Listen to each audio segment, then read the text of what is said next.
menurut informasi yang saya dapat, Prabowo itu percaya Jokowi nggak punya jasa. Prabowo mulai marah dengan Jokowi. Artinya baru sadar kalau dia dibohongi sejak 2014. Saat Pilgub Saat Pilgub. DKI. Kalau kita bongkar ini jasa Jokowi di tahun-tahun itu, Bang, saya rasa Prabowo itu terima kasih sama kita, Bang. Kata senior saya, almarhum Riza Ramli, Prabowo punya aset tapi nggak ada uangnya. Karena ditahan oleh Jokowi. Pak Prabowo nih, kita mau buktikan kalau Jokowi itu memang penipu gitu loh. Dan termasuk menipu Prabowo Subianto. Itu udah nggak percaya dengan Jokowi gitu loh. Coba aja lo masuk Jakarta gaya-gaya begitu kita lemparin batu.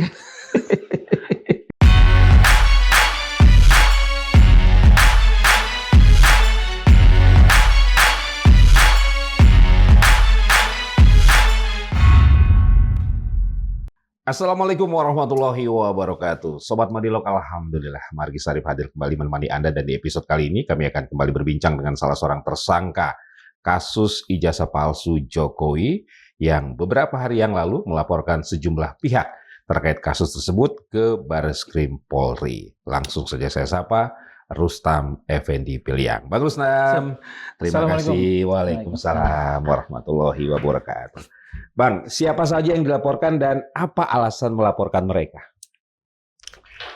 Jadi kita langsung aja, Bang, ya. Kita gas aja langsung nama-nama ini.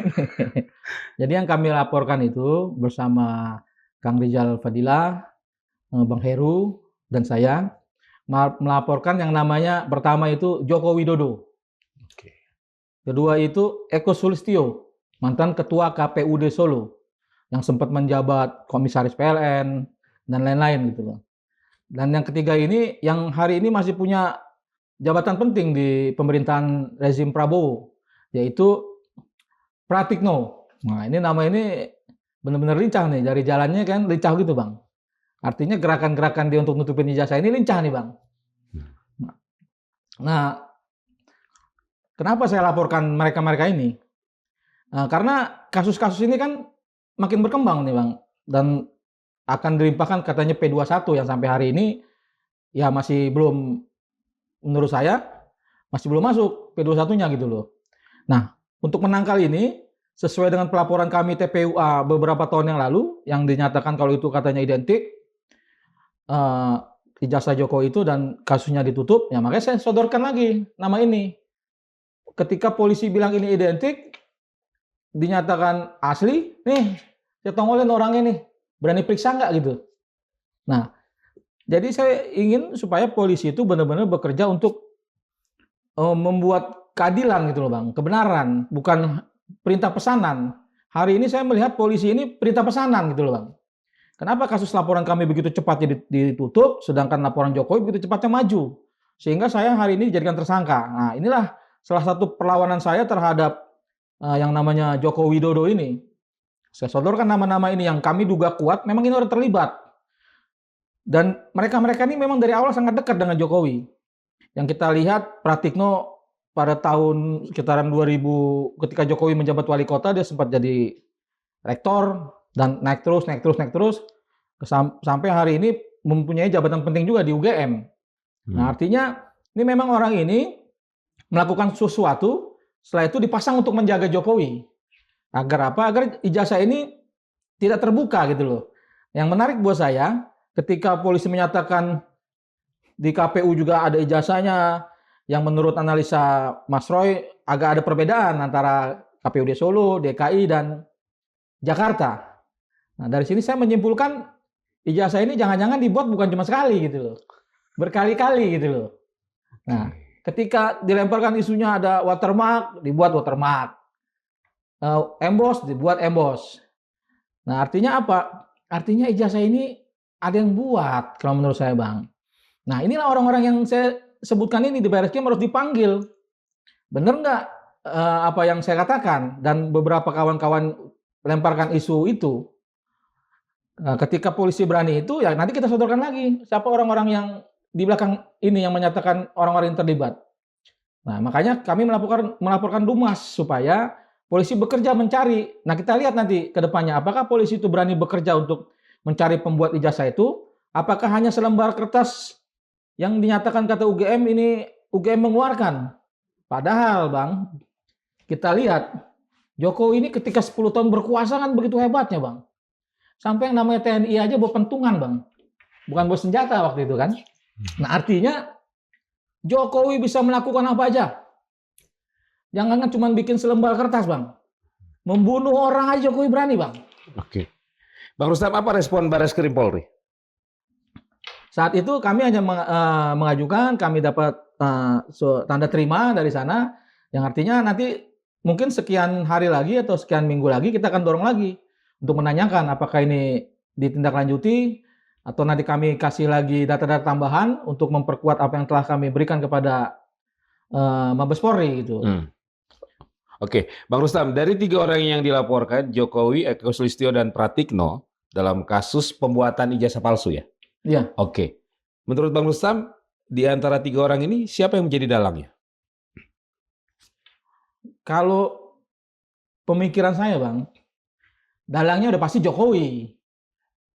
Tapi yang bekerja untuk mengatur di dalam ruang pendidikan UGM, saya menduga ini Pratikno.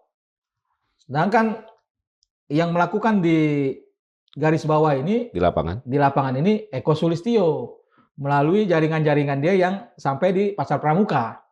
Karena ada kawan saya juga menyatakan bahwa yang buat itu udah dapat, Bang, yang mengetik itu. Nah, dia bilang dia siap dihadirkan di persidangan. Nah, inilah saya melihat, ayo polisi, jaksa, jangan main asal menyetersangkakan orang. Ini kalau kasus ini kami dijadikan tersangka, tiba-tiba di kemudian hari terbongkar, bagaimana? Peristiwanya lagi, bagaimana pertanggungjawaban terhadap kami gitu loh. Karena saya melihat ini memang Jokowi ini memang luar biasa, Bang. Pinternya, hebatnya untuk menipu, bukan pinter secara. Dan yang menarik buat saya, seorang Jokowi ini lagi isunya berkembang, Bang. Dia sempat hadir katanya datang di Gunung Kawi gitu loh. Nah, artinya untuk melakukan hal-hal yang di luar nalar seorang manusia kayaknya kan nggak mungkin, tapi kan Jokowi lakukan gitu. Apalagi cuma bikin selembar kertas gitu loh, Bang. Ke Gunung Kawi aja dia berani gitu loh. Oke. Bang Rustam, mereka melakukan serangkaian itu mulai ketika masih di Solo untuk proses kepentingan Pilkada Solo. Kalau menurut saya, Bang, di Solo pun dia udah bermain, Bang. Tapi yang menarik buat saya ini di DKI, karena kan Bang Bitor sendiri kan ngomong kalau ini di DKI ini begini gitu kan. Nah, dari situ kan saya pelajarin dan kawan-kawan aktivis kan saya banyak kenal juga, dan mungkin juga Eko juga kenal dengan kawan-kawan saya, bahkan kenal dengan yang namanya Nuku Soleman gitu kan. Nah, artinya mereka juga bercerita bahwa Eko tuh orang yang paling dekat semenjak Jokowi dari Solo gitu loh. Nah, artinya kalau orang paling dekat ketika ada ijazah palsu ini dia nggak tahu kan bohong. Nah, ketika Eko ini diem aja, Bang, kan saya selalu teriak, Eko, lu tampil lu, saya bilang, ngomong. Masa mau ngambil S3 di UNS mau menutupi kebohongan. Artinya UNS ini jangan terima nih, mahasiswa model begini. Dia nggak berani ngomong, nggak berani tampil. Nah, wartawan yang di Solo juga kemarin ketemu saya. Dia cerita, saya udah ketemu Eko. Saya minta klarifikasi Eko, bagaimana menurut Mas Eko, kata wartawan ini, atas pernyataan Bang Rustam, namanya selalu disebutkan berkali-kali gitu loh. Bagaimana Pak Eko? Dia cuma jawab, wah saya kalau untuk itu no comment. Nah, artinya no comment ini kan ada sesuatu yang disembunyikan. Kalau memang dia tidak melakukan ini, dia ngomong dong. Secara terbuka. Atas apa yang isu ini beredar, orang sebutkan namanya Eko. Tapi sampai ini nggak berani tampil Eko ini. Dan saya yakin betul karena kawan-kawan sekitar Eko juga kan, kawan-kawan saya juga, banyak cerita juga. Eko kerjaannya Eko ini. Ya Eko aja, Eko, saya tantang lo ketemu gua. Mau di mana? Mau ketemu siapa, aktivis siapa yang lo percaya ketemu dengan saya. Bahkan mau ketemu, ada kawan Eko juga dekat dengan Eko. Melalui dia juga nggak apa-apa. Karena dia ngomong dengan saya juga, Bang. Kalau Bang Rustam jangan kejar Eko. Eko bukan otaknya. Otaknya Pratikno. Yang harus dikejar tuh Pratikno. Nah, artinya dari sini kita ambil kesimpulan Eko terlibat juga walaupun kata dia Eko bukan otaknya. Tapi eksekutor. Ya, saya rasa seperti itu. yang membuat itu. Iya, yang di jalanan itu yang membuat sampai ke Pasar Pramuka. Nah, artinya kan karena dia bekawan dia menutupi, jangan teman gue jangan dikejar gitu kan. Ya kejar orang ini punya jabatan, duitnya banyak gitu loh. Mungkin dia pikir saya mau cari duit kali, padahal enggak. Saya cuma mau membebaskan diri saya sebagai tersangka hari ini. Dan saya mau menyatakan bahwa yang saya lakukan ini adalah benar. Dan Jokowi yang dilakukan hari ini menutupi ijazahnya karena terlalu lama ditutupi oleh Polda Metro Jaya. Jadi orang berpikir juga, ini palsu. Kalau asli pasti Jokowi tunjukin, Bang. Logikanya akal sehat kan seperti itu, Bang. Oke. Menurut Bang Rustam, Eko belum muncul itu karena pertimbangan diri pribadi atau ada pihak lain yang meminta Eko untuk diam dulu? Kalau menurut saya, Eko ini kan ikut Jokowi bareng udah lama. Jadi ilmunya Jokowi dipakai nih, Bang, ilmu ngumpet gitu, diem aja kan. Artinya dia juga tahu, wah kalau gue berkoar-koar ini tambah panjang nih. Seperti halnya teman saya ketemu Eko di acara pernikahan, disebutkan, kok nama lu tuh disebutin nama Bang Victor Suryadi gitu kan. Lu ini dong, komentar dong. Ah enggak lah, biarin aja. Nah artinya kan dia memang nggak mau keluar, artinya ada sesuatu yang dia berpikir kalau gue keluar ini tambah besar. Nah ngumpetlah dia gitu loh. Ya kalau saya sih ketemu Eko ya boleh, silakan mau ketemu di mana. Mau kita di tempatnya kawan kita apa di tempatnya siapa ya saya siap gitu. Karena memang orang ini pasti ada sesuatu yang disembunyikan, itu udah pasti, Bang. Eko memegang rahasia penting? Oh pasti. Pasti Eko. Saya ketemu teman-teman wawancara juga ngobrol-ngobrol, ya Eko memang dari Solo. Itu justru yang dari Solo ini harus ditindaklanjutin dari Solo ini. Kenapa Jokowi bisa berkuasa di Solo? Oke. Kemudian Pratikno. Menurut Bang Rustam, mengapa Pak Pratik belum juga merespon, belum juga bersuara, padahal tuduhan dari Bang Rustam kencang sekali, deras sekali kepada Pratikno? Ya saya rasa gini, Pratik ini kan salah satu seorang politik yang canggih gitu loh. Karena dia hadir bersama Jokowi, pasti dia sedikit banyaknya dia mengajarkan Jokowi, Jokowi mengajarkan dia gitu loh. Bagaimana caranya untuk diam gitu loh. Ya saya sih senangnya kalau dia tampil gitu loh, Bang. Biar publik melihat nih. Ini Pratikno, sebabnya yang ngomong Pratikno tuh bukan sedikit orang-orang penting yang ngomong Pratikno, Bang. Cuman kan nggak berani ngomong gitu loh. Cuman model-model kayak kita aja nih berani ngomong. Karena ya dia berpikir Pratikno masih punya kekuatan. Padahal menurut saya Pratikno ini komandannya Jokowi udah ompong giginya, Bang. Artinya udah lemah, cuman dia sok-sokan aja dipikirnya masih hebat. Buktinya apa? Buktinya orang yang di sekitaran Jokowi kan udah mulai digeser-geser, Bang. Kayak pas pampresnya udah mulai digeser. Terus juga yang hadir di rumah Jokowi lah, Abang perhatikan. Mana ada tokoh-tokoh besar yang datang ke sana. Mungkin datang juga dia malu, datang besok dibully sama masyarakat. Nah artinya hari ini kita nggak usah takut lagi sama Jokowi. Jokowi itu cuma rakyat biasa dan penipu pula gitu kan. Oke, Pak Rustam, dari 3 orang yang dilaporkan, Jokowi, Pratikno, dan Eko, menurut Bang Rustam, mereka masih berkomunikasi, masih berkoordinasi untuk kasus ijazah palsu ini? Kalau saya melihat dari cara-cara dia diam, saya melihat ini dia masih adanya berkomunikasi. Agar apa? Agar ya diam dulu gitu loh. Karena mungkin dia akan menjebak kita di persidangan nanti. Jadi dia diarahkan untuk diam. Biar yang bermain ini ya institusi Polri lah kalau saya melihatnya. Karena kan semua dokumen dipegang sama dia kan. Nah makanya saya coba melaporkan si Eko dan Pratikno dan Jokowi ini ke Barreskrim supaya apa? Supaya institusi Polri itu sadar gitu loh. Apa yang dikatakan gelar perkara khusus, baik yang pertama di Barreskrim maupun yang di Polda Metro Jaya, ini semuanya kalau menurut saya nggak benar gitu loh, Bang. Karena kan saya ada di dalamnya. Yang pertama itu aja sampai Bang Egy itu kan keluar dari gelar perkara khusus. Karena ada masalah kan. Yang kedua saya ada di dalamnya. Saya menyatakan ini bukan Jokowi, saya bilang. Karena apa? Karena kumisnya masih pakai itu. Bang, apa target Bang Rustam melaporkan 3 orang ini ke Barreskrim Polri? Ya targetnya yang pertama agar masalah ijazah ini terbongkar. Yang selanjutnya itu ya agar 3 orang ini dimasukin penjara gitu loh, Bang.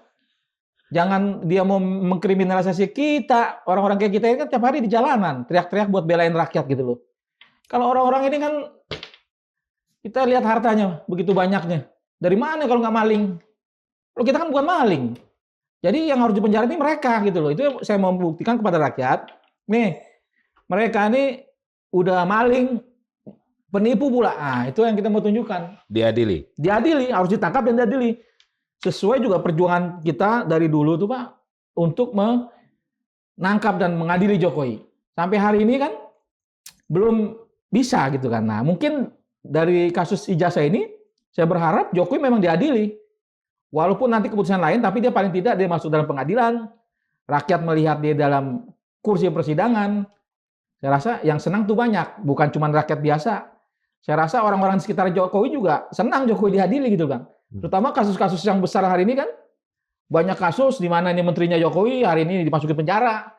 Tapi ketika sebut nama Jokowi, Jokowi nggak ada apa-apain.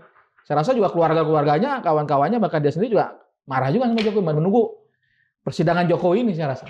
Tapi kalau kita lihat perkembangan terakhir, justru Pak Jokowi menyatakan sudah pulih dan siap keliling Indonesia. Bang Rustam membaca pesan apa di tengah kasus jasa ini? Ya, dia merasa dia tuh masih dilihat oleh rakyat. Artinya kalau saya rasa bertarung untuk masalah ijazah sih saya rasa dia nggak berani gitu loh. Ini cuma model-model pencitraan seperti dulu. Tapi coba aja lo masuk Jakarta gaya-gaya begitu kita lemparin batu. artinya kita udah nggak percaya dengan Jokowi gitu loh. Karena selama dia masuk gubernur sampai presiden, kita nih dibohongin. Terutama kita nih aktivis yang di Jakarta kan. Karena kan kita tahu Jokowi itu masuk gorong-gorong, pakai jaket naik motor itu kan desainnya kawan-kawan kita. Senior saya bilang itu yang masuk gorong-gorong tuh kita yang atur Jokowi. Pakai baju motor tuh kita yang pakein. Artinya memang ini kan gaya-gaya Jokowi, pencitraan Jokowi yang mau diulangin lagi dengan dia mau bilang mau keluyuran ke sono ke sini nanti. Dia mah udah parah Bang. Bang Rustam tidak melihat turun gunungnya Jokowi sebagai bentuk perlawanan langsung Pak Jokowi terhadap orang-orang yang mempersoalkan ijazahnya itu? Sekarang dia mau melawan kita bagaimana? Hari ini jangankan saya, rakyat, bahkan Prabowo aja Bang, menurut informasi yang saya dapat, Prabowo itu percaya Jokowi nggak punya jasa. Bagaimana dia mau melawan kita? Prabowo aja presiden hari ini percaya kalau Jokowi itu nggak punya jasa. Karena banyak kawan-kawan, apalagi podcast senior saya kan bilang, kalau Prabowo percaya jasa Jokowi palsu. Bahkan ada kawan lebih dekat lagi, Prabowo tuh percaya kalau Jokowi itu nggak punya ijazah. Nah, artinya gini, saya rasa Prabowo mulai marah dengan Jokowi. Artinya baru sadar kalau dia dibohongi sejak 2014. Kalau kasus ijazah saat Pilgub DKI dan presiden apalagi, kalau dia tahu kita bongkar ini jasa Jokowi di tahun-tahun itu, Bang. Saya rasa Prabowo itu terima kasih sama kita, Bang. Yang presiden kan jadi Prabowo. Karena dibohongin, ya akhirnya Prabowo sempat miskin juga tuh 2014. 2019 yang kata senior saya almarhum Riza Ramli, Prabowo punya aset tapi nggak ada uangnya karena ditahan oleh Jokowi. Nah ini kan sebenarnya kita kasihan juga waktu itu ngeliat Prabowo. Makanya hari ini kami ini berjuang bukan hanya untuk bangsa ini, tapi juga untuk Prabowo. Pak Prabowo nih kita mau buktikan kalau Jokowi itu memang penipu gitu loh, dan termasuk menipu Prabowo Subianto. Oke, Bang Rustam, apakah turun gunung Jokowi dalam rangka ingin memberikan penjelasan kepada rakyat terkait kasus ijazah palsu ini? Kalau menurut saya, Jokowi ini belum tentu bisa jalan, Bang. Karena saya melihat kondisinya sakit gitu, Bang. Jadi untuk cara dia bilang mau kemana-mana untuk melawan masalah isu ijazah palsu ini, rakyat juga tahu itu bukan Jokowi lah. Jadi udah nggak perlu lagi Jokowi alasan untuk membela diri kalau ijazah itu memang dia mau kemana-mana. Ya rakyatnya sekarang pinter Bang. Bahkan sekarang ini lebih pinter dari Jokowi gitu loh Bang. Anak SMP udah tahu itu bukan foto Jokowi kok Bang. Jadi mau ngapain lagi? Cuman ini kan dia saya rasa buat 2029 mendukung si Gibran gitu loh. Tapi hari ini kan rakyat tahu Gibran ijazahnya nggak sampai SMA. Bahkan ada yang bilang cuma SD doang yang dipegang sama dia. Ya tunggu aja sebentar lagi juga Gibran babak belur ini. Oke. Nah, Bang, eh, kasus ijazah palsu kan sudah berlangsung begitu lama kan, tapi kan belum ada kejelasan nih Hmm. ujungnya akan di mana. Nah, Bang Rustam melihatnya seperti apa proses ini? Kalau saya sih maunya kasus ini biar sampai ke persidangan aja gitu kan.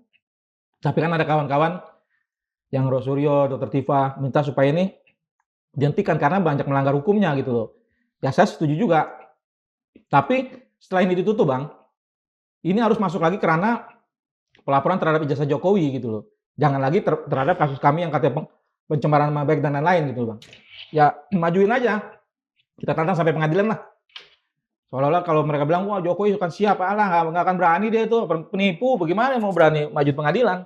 Ngomong doang kalau dia berani, dari dulu udah ditunjukkan Bang, dari kasus Bambang Tri, terus kemarin di Solo, terus di Bonatua, terus di Bon Jovi yang sekarang di PT UM, kan nggak berani dia. Bagaimana bilang itu ijazah asli? Yang kasihan hari ini adalah polisi. Ini kasihan, harus membuktikan kalau itu asli. Padahal kalau menurut saya Bang, menurut keyakinan saya, polisi juga ragu-ragu ini asli apa enggak gitu loh Bang. Oke. Dengan proses yang begitu panjang, apakah Bang Rustam juga melihat proses ini justru dimanfaatkan untuk dalam tanda kutip merapikan ijazah Jokowi? Ya, makanya saya bilang tadi itu ijazah ini bahkan bukan hanya dibikin sekali, bisa berkali-kali. Kalau menurut saya Bang kalau Mas Roy ngomong ini, dicek besok dirubah lagi gitu loh. Makanya ini disimpan terus nih sampai nanti kira-kira apa lagi yang mau diomongin nih, kalau udah gak ada baru gue jadi gitu. Itu kalau menurut keyakinan saya. Tapi memang kalau saya melihat kalau emang ini ada asli, pasti gampang lah dikeluarin. Ya dia tuh taruh ini ke polisi ini sebenarnya untuk menyembunyikan aja dengan alasan di Polda, di kepolisian. Padahal emang untuk nutupi supaya barang ini jangan keluar. Kalau menurut saya begitu Bang. Oke. Dan menurut Bang Rustam ketika turun gunung, Jokowi tidak akan memperlihatkan itu? Kalau dia turun gunung, menurut saya masalahnya lain. Dia ini mau bilang dia tuh sehat gitu loh. Padahal sih kalau menurut saya masih sakit gitu loh. Kalau masalah ijazah, yang nanti yang bermain ini kan kalau menurut saya kan kejaksaan Bang. Polisi kejaksaan. Nah artinya saya melihat Jokowi ini mau turun gunung bagaimana. Dia ini sebenarnya dengan dia berkeliaran kemana-mana, dia menyembunyikan sesuatu Bang. Seperti halnya dulu, ketika dia mau di demo, dia pergi. Mau ada ini lagi, dia menghilang. Nah, sama kasus ini. Nanti ketika ini mau masuk pengadilan, tadi bilang, wah dia ke sana, ke Ethiopia misalkan gitu kan. Atau enggak dia ke luar negeri atau kemana, itu alasan-alasan yang akan dia buat. Kalau menurut saya seperti itu. Untuk mencegah supaya dia bahkan jangan sampai masuk ke pengadilan, datang ke pengadilan Bang. Nah, itu pernyataan-pernyataan orang model begini harus diwaspadai. Pasti ada sesuatunya, Bang.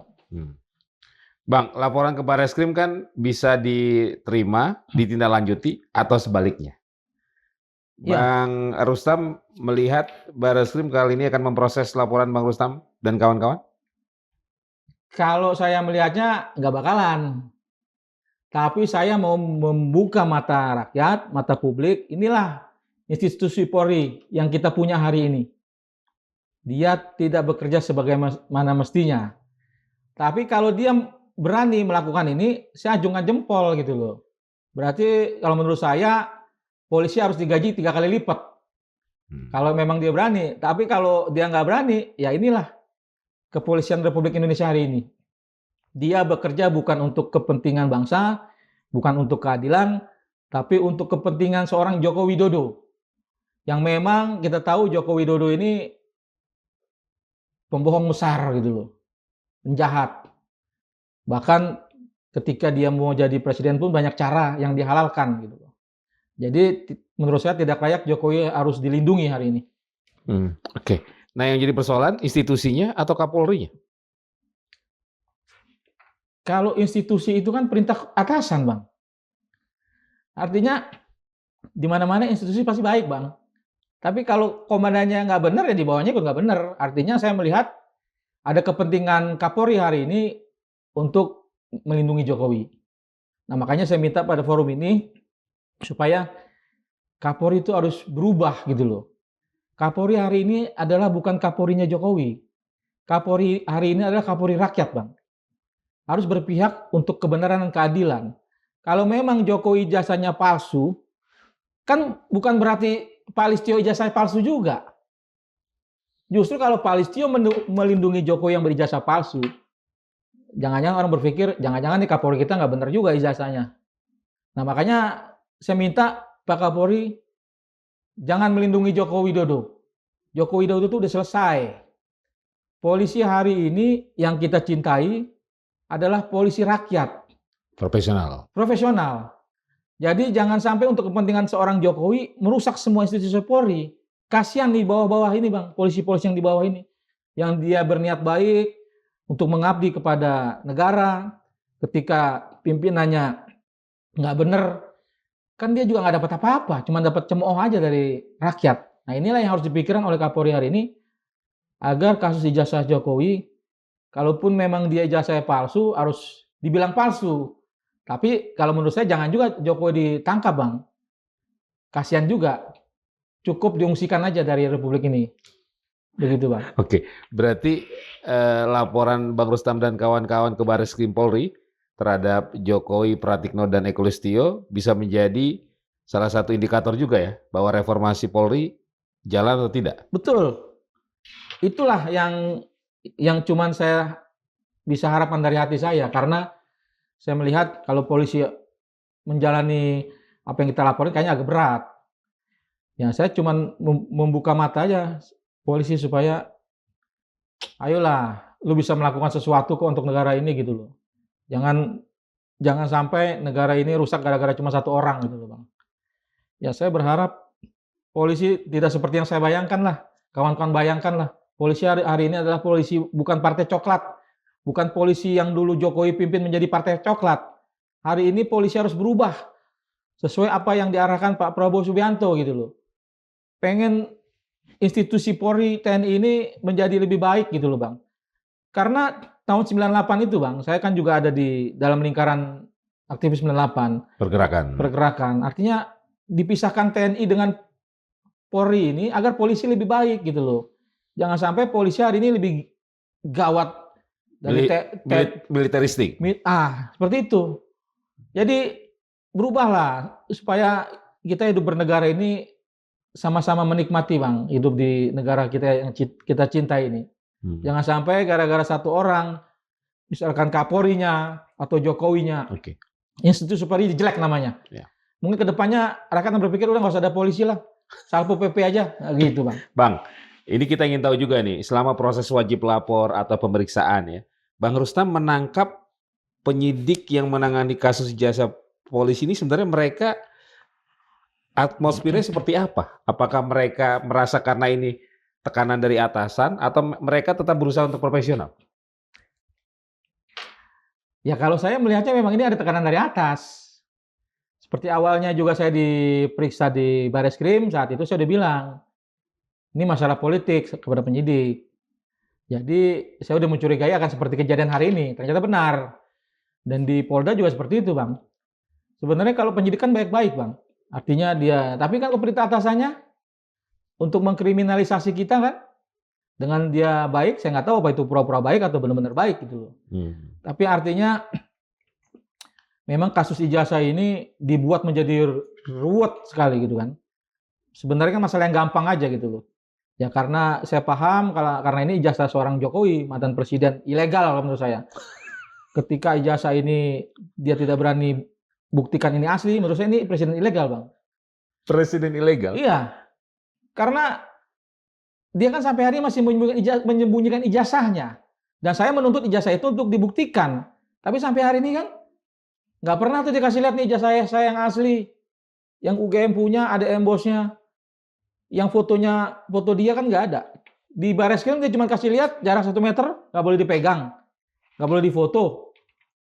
Nah saya pribadi ngeliatnya dari jauh dia bilang itu bukan Jokowi. Kalau presiden ilegal, terus bagaimana status berbagai kebijakan dan keputusan yang diambilnya? Ya itu dia, harusnya ilegal juga. Kan banyak aktivis hari ini menuntut keputusan Jokowi apabila ijazah ini palsu, Jokowi presiden ilegal. Dan apa yang dikeluarkan kebijakannya adalah ilegal. Nah ini permasalahan besar negara ini. Saya juga bingung harus bagaimana kalau kita punya presiden macam begini. DPR juga begitu, manyun-manyun aja. Ya, inilah nasib bangsa kita hari ini, Bang. Makanya saya rasa harus ada bunuh diri massal lah ini pemimpin-pemimpin kita di atas ini. Bang Rustam kan termasuk orang yang sering mendorong agar ekosistem politik saat Jokowi berkuasa juga bersuara dong, muncul dong ya. Mengapa mereka belum bersuara, belum muncul menurut Bang Siapa? Rustam? Ya ekosistem politik, partai politik mendukung atau tokoh-tokoh yang selama ini mendukung dan berada di belakang Jokowi selama berkuasa. Jadi Jokowi ini kan kalau saya melihat ini orangnya ini dia punya strategi ini menjebak orang, Bang. Jadi ketika dia berkuasa dikasihlah sesuatu yang dia tahu ini akan dilakukan, misalkan banyak hal-hal yang ada terindikasi korupsi, dia biarkan. Ini jadi kuncian sama dia. Nah, ketika orang ini mau bersuara tinggal dikunci aja kan. Nah, lu ada kasus ini.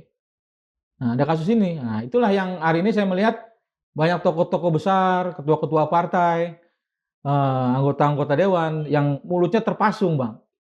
Mulutnya dijahit oleh Jokowi gitu kan. Karena itu, Terbelenggu. iya, karena kasus-kasus yang Jokowi pegang gitu loh, Bang. Jadi agak menarik buat saya. Saya pernah ngobrol dengan Bang Rizal Ramli almarhum karena saya dekat juga dengan Bang Rizal. Dia bilang Jokowi ini modelnya kalau mau menekan orang itu melawan perintahnya dipanggil orang itu, ada Jokowi, ada institusi kepolisian, kejaksaan, Aparat hukum, iya, institusi hukum. iya. Itu menurut ngobrol-ngobrol ya Bang. Ini entah ngawang ngidul, entah benar ya, tapi masuk akal juga buat saya. Ketika dia mau melawan kebijakan Jokowi, dia cuma tanya, kasus yang ini bagaimana, udah sampai mana? Nah, dia takut orang ini. Nah, itulah yang dilakukan Jokowi, Bang, terhadap para petinggi-petinggi bangsa ini, para tokoh-tokoh hari ini. Nah, ini sebenarnya harus berubah begini. Cara merubahnya bagaimana? Ya Jokowinya harus penjarain dulu. Jadi mereka yang ditekan ini merasa bebas karena yang menekan dia udah dipenjarakan. Dengan apa? Dengan kasus ijazahnya ini. Ijazah ini adalah kunci, Bang, untuk mengadili dan memenjarakan Jokowi gitu loh, Bang. Karena Jokowi nggak akan bisa lepas dari ijazah ini. Karena saya yakin memang ijazah ini buatan pasar pramuka. Nah, persoalannya sampai kapan masalah ijazah palsu ini akan tuntas? Kalau saya melihat ini panjang nih, Bang. Apabila masuk pengadilan juga pasti panjang karena saksinya ratusan, alat buktinya segala macam. Belum lagi kita nanti menyeret kemana-mana, panjang lah. Semakin panjangnya jangan-jangan negara ini nggak mikirkan yang lain, hanya mikir ijazah. Ya banyak orang yang bilang akan disponering gitu kan. Tapi kalau solusinya jangan disponering. Jokowinya ditangkap gitu loh. Semakin banyak panjang ijazah ini artinya kan Jokowi ini memang sengaja mengulur-ulur nih untuk menutupi kasus dia, masalah dia. Artinya memang ini kan bermasalah. Jadi udah kita yakinin aja ijazah itu pasti bermasalah. Ditangkap aja Jokowi. Biar nggak panjang-panjang Pak Prabowo ngurusin ijazah atau rakyat ngurusin ijazah. Karena yang diduga pelaku ini dengan hadirnya orang yang 3 orang yang kita ajukan ke Barreskrim, kalau ini benar-benar diperiksa, ini akan terbukti, Bang. Kalau memang ini jaringan dia untuk membungkus kasus ijazah ini. Untuk menyembunyikan kasus ijazah ini. Inilah orang-orang yang harus diperiksa intinya, Bang. Bukan jangan kami dulu yang diperiksa atas pencemaran nama baik. Toh kasus ijazahnya aja belum beres bagaimana? Apalagi dengan kami ajukan nama-nama ini. Seharusnya polisi, kejaksaan harus memperhatikan. Dan polisi harusnya malu nih. Ini nama-nama ini kita tarik ke situ. Seharusnya kan dia yang bekerja, Bang. Tapi kenapa kami dulu yang diseret, sedangkan ini sengaja kami dorong ini supaya buktikan ini orang-orang ini harus dipanggil. Tapi kan sampai hari ini nggak ada polisi ke arah situ. Cuma hanya selembar kertas. Ini UGM udah menyatakan ini, polisi udah menyatakan ini. Saya bilang tadi polisi masa nggak berpikir Jokowi berkuasa itu kan melebihi Soeharto kekuasaannya, Bang. Selama 32 tahun dia bisa lakukan apa aja. Apalagi cuma selembar kertas yang saya lihat tipis gitu. Bang, kalau misalnya laporan Abang tidak ditindaklanjuti oleh Barreskrim, langkah apa yang sudah disiapkan lainnya? Nah, itu masih kita pelajari, Bang. Karena kan kita nggak tahu nih ke depannya bagaimana kan. Ya mudah-mudahan aja ada tangan Tuhan lah. Tangan Allah yang menggiring kita kepada permasalahan untuk membuktikan ijazah ini palsu. Ya selagi hari ini yang kita bisa kerjakan ya itu. Mungkin besok akan ada hal-hal lain yang di luar prediksi kita gitu, Bang. Bang Rustam capek nggak sih? Saya ngelawan Jokowi nggak ada capeknya, Bang. Mungkin Jokowi yang capek sampai semblep-semblep begitu lawan kita ya kan. Karena saya bilang Jokowi ini salah cari lawan. Saya udah sering bilang Jokowi salah cari lawan. Kita ini biasa di jalanan, Jokowi kan berbeda. Biasa di atas kursi empuk, berkuasa, kita di jalanan ya. Kalau orang jalanan udah biasa panas-panasan. Jadi kita nggak ada capeknya lawan Jokowi lah. Walaupun Jokowi kata duitnya banyak, ratusan triliun, saya berharap kepada pengacara Jokowi, kepada relawan Jokowi, ambillah duit Jokowi sebanyak-banyaknya. Nikmatin. Kalian juga berhak karena itu duit rakyat gitu loh. Kalau kami kan nggak bisa. Kalau mereka kan bisa, Bang. Dia bikin panjang kasus ini kan. Abang nggak mau? Dari Jokowi. Ya, jangan sampai, Bang. Kasihan turunan kita. Sekarang gini, Bang. Logikanya, kalau secara murni tuh gaji presiden tuh berapa? Tapi hari ini anak, mantunya, semuanya punya segalanya. Itu dari mana kalau nggak nyolong?